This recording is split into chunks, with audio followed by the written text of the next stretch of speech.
Recuerdos de Ocaña, capítulo 6. Mientras hacíamos el recorrido, me llamaba la atención la cantidad de tiendas que había en el lugar. Eran todas casi iguales, las paredes blancas y abajo sin cenefa roja. No eran como las que veía siempre en otros barrios de la ciudad, especialmente en El Carretero y Villanueva. Todas las puertas y las ventanas pintadas de verde, un verde casi azulado, aquel efecto asombroso que ejerce el color sobre la percepción acentúa el sentimiento político. Hace parte de la identidad de un conglomerado determinado y claramente militante. En una ocasión le escuché decir a mi padre que la razón de que en todas las puertas y las ventanas de las casas tuvieran el mismo color había sido una disposición de una autoridad nacional. En muchas ciudades y pueblos de Colombia se puede observar perfectamente este mismo fenómeno. En algunos dinteles veía yucas colgando de un trozo de cuerda, en otras un pescado bocachico seco, una mano de plátano dominico y asimismo con casi todas las ofertas del momento. Era la manera particular de los tenderos de anunciar algunos productos. Casi todas las tiendas estaban provistas del mismo mostrador fuerte de madera de cedro que se convertía en una especie de talanquera o fortaleza casi infranqueable entre el cliente y el vendedor. Uno tenía solo la posibilidad de elegir el producto y la cantidad. El resto de la acción la ejecutaba el tendero. Poco a poco el tendero se iba convirtiendo en la persona más respetable e importante de la cuadra y del barrio. Recuerdo a algunos: Francisco Jácome, la vieja le decíamos, Carlos Jácome, el hermano, Margario Jácome, Sisto Quintana, Adán García, Manuel Cáceres, Francisco Acosta, José Guerrero, Alfonso Pino, Emiliana Pino, Sol Quintero, Olivia Quintero, Ana Fuentes, Joaquín Pérez y Alfonso Pérez, Joaquín Durán, Evangelista Angarita, Eurípides Bayona, Hernán Bayona su hijo, Pedro Quintana, Pedro Leal, Toño Rangel, José María Ovalle, Emiro Higuera, Pedro Angarita, Rafael Ojeda, Emilio Cabrales, Bonifacio Angarita, Manuel Vila y Raúl Navarro. Tener una tienda era un privilegio reservado a unos cuantos. No importaba su procedencia ni el estrato social. La tienda se encargaba de ir puliendo al vendedor y muy pronto hacía un amplio círculo de amigas y amigos. Para el dueño de la tienda de la esquina estaba reservado el mayor estatus. A pesar de que el tendero tenía que comprar casi todo al contado, él tenía que vender al fiado, el poder del fiado. Era la única salida que tenían muchas familias para comprar el mercado o suplir las necesidades que se presentaban a diario. También se puede decir que era la manera más soterrada de algunos tenderos de manifestar su sentido de solidaridad con los más pobres de la cuadra o del barrio. El pago solo era posible a la semana, cada 15 días o al fin de mes. Todo quedaba consignado en un cuaderno de 100 hojas con garabatos a lápiz negro. Ese cuaderno, henchido por el uso, terminaba pareciendo un cuaderno de 200 hojas, en el cual el tendero depositaba sus esperanzas y las cuentas alegres exentas de intereses. Los más honrados cumplían sagradamente con el compromiso, otros se limitaban a cambiar de tienda y hasta de calle, con tal de no pagar la deuda contraída. Unos porque no tenían con qué y otros porque simplemente eran unos descarados, unos sinvergüenzas. Fueron muchos los tenderos que por causa del fiado fracasaron en Ocaña. Eran demasiado solidarios y generosos. Y después nadie tenía una palabra de agradecimiento. Al contrario, era vilipendiado y hasta se les quitaba el habla. El caso no es solamente en la ciudad de Ocaña, también en otros lugares y países lejanos se tiene la misma desconsideración. En el idioma alemán existe una palabra compuesta para decir que alguien es tacaño, cositero o demasiado apegado a las cosas. Kremmerzelle, y que traducido al castellano es el alma del tendero. Recuerdo unas cuantas ingeniosas caricaturas y escritos con alegorías al fiado en lugares más visibles de la tienda. Aquí únicamente se le fía a los mayores de 80 años que traigan a su abuelo o abuela como fiador. En otro leía, hoy no fío, mañana sí. Una vitela enmarcada con la imagen de dos hombres. El que ocupaba el lado izquierdo era gordo, rebosante de salud y viviendo en la opulencia, rodeado de bolsas de oro y fajos de billetes con una leyenda que decía, yo vendía al contado. Y el del lado derecho todo demacrado, flaco, arruinado, rodeado de ratas, con los zapatos y la ropa rota, con otro letrero que decía, yo vendía al fiado. A pesar de estas simuladas advertencias, el fiado seguía su curso normal, la mayoría por bajas cuantías, sin ningún requisito salvo la amistad o el conocimiento que se tenía de la persona. Del mostrador para adentro era un espacio celosamente privado. La mayoría de los tenderos eran hombres, pues eran contadas las mujeres con los calzones bien puestos que se atrevían a incursionar en este oficio. El tendero no deja de ser un esclavo de su trabajo. Abre todo el día y cuando cierra la gente se tiende a tocar la puerta. Quieren una panela, una hoja de papel carta y un envelope o simplemente un cigarrillo. La paciencia del tendero es admirable y no he conocido al primer tendero que se queje de mucho trabajo o de estrés. Siempre están listos para atender, listos para el servicio. El que tiene tienda que la atienda era el dicho popular por excelencia.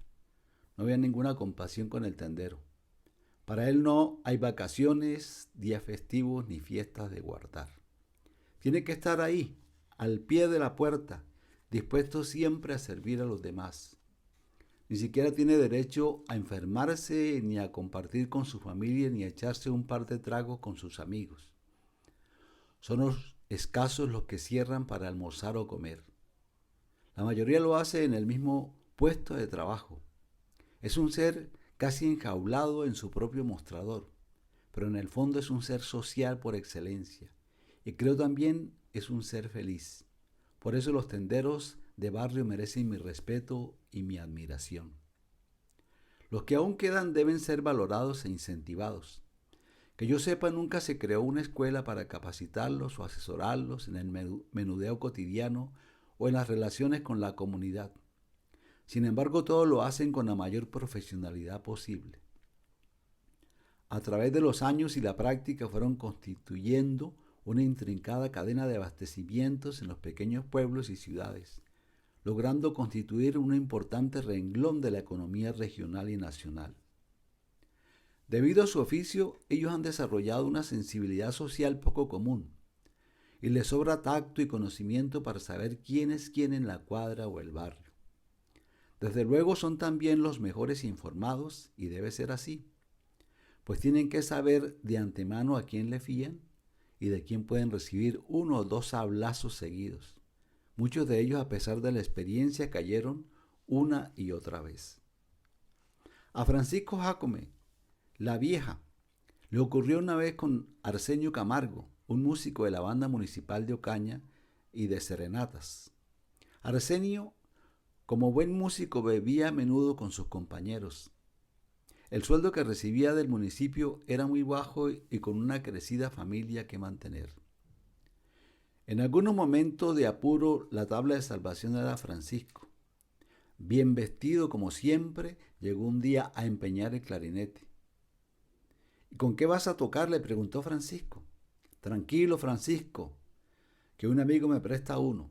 Tan pronto me paguen el sueldo en la banda, vengo por él, dijo Arsenio. Ya Faña, la esposa, no le preguntaba de dónde había sacado dinero, se imaginaba que tenía sudando el clarinete en la tienda de Francisco. Arsenio no le tenía estuche al clarinete, siempre lo cargaba envuelto en papel periódico. Esto se volvió normal entre Arsenio y Francisco.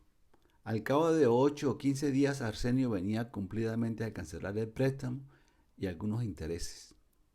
Al principio, Francisco constataba los trozos envueltos y veía que allí el viejo clarinete se encontraba resguardado, un viejo clarinete de ébano negro y llaves de plata. Como esto se volvió habitual, ya Francisco ni se inmutaba por constatar el contenido del paquete. Entonces sucedió en varias ocasiones. Arsenio pasaba muy orondo por el frente de la tienda y nada que entraba a recuperar el clarinete que tenía empeñado. Un día Francisco decidió preguntarle cuándo iba a venir a sacar el instrumento.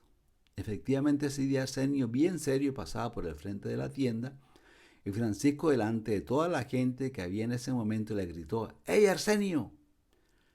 Hasta la próxima semana te doy plazo para sacar el clarinete. Si no, lo vendo por cualquier cosa. Vendelo, que ya no me hace falta, respondió Arsenio, haciéndose el disgustado. Francisco, furioso por la respuesta, se subió al armario y bajó el envuelto, y mayúscula sorpresa cuando vio que en el interior tan solo había 3 trozos de madera de guayabo a rayán bien pulidos. Interludio. La tienda de barrio era y en algunos lugares sigue siendo el sitio de encuentro de cada pequeña comunidad. Allí fluye la información a raudales con variedad de temas y sabores, desde el chisme flaco de la vecina con fulano hasta los gordos, como las recetas de cocina y la política general. Vivir al lado de una tienda es toda una bendición. Es la mejor de las comodidades para una familia. Es la manera más práctica para comprar, buscar dinero prestado o hacer encargos, por ejemplo, para satisfacer un antojo en una fecha especial.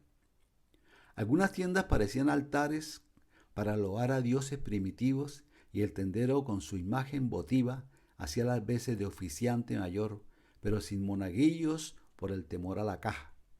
Estampas de santos y de políticos de su preferencia ayudaban a engalanar las paredes y vitrinas. El pescado seco, el queso costeño, el arroz, el maíz trillado para las arepas, la leña, los plátanos, los guineos, los aguacates, las naranjas, las piñas, el apio, los ajos, la cebolla, el cilantro, las papas, la manteca de cerdo, el aceite vegetal, los frijoles, la sal, la mantequilla, los cigarrillos, los fósforos, las velas, el jabón en barra, el pan, la panela, el café, las gaseosas y los dulces eran los productos básicos de la canasta familiar de entonces, artículos esenciales que no podían faltar en una tienda. Ahora lo que más echo de menos es ese toque hogareño con olor a pescado seco, panela y petróleo.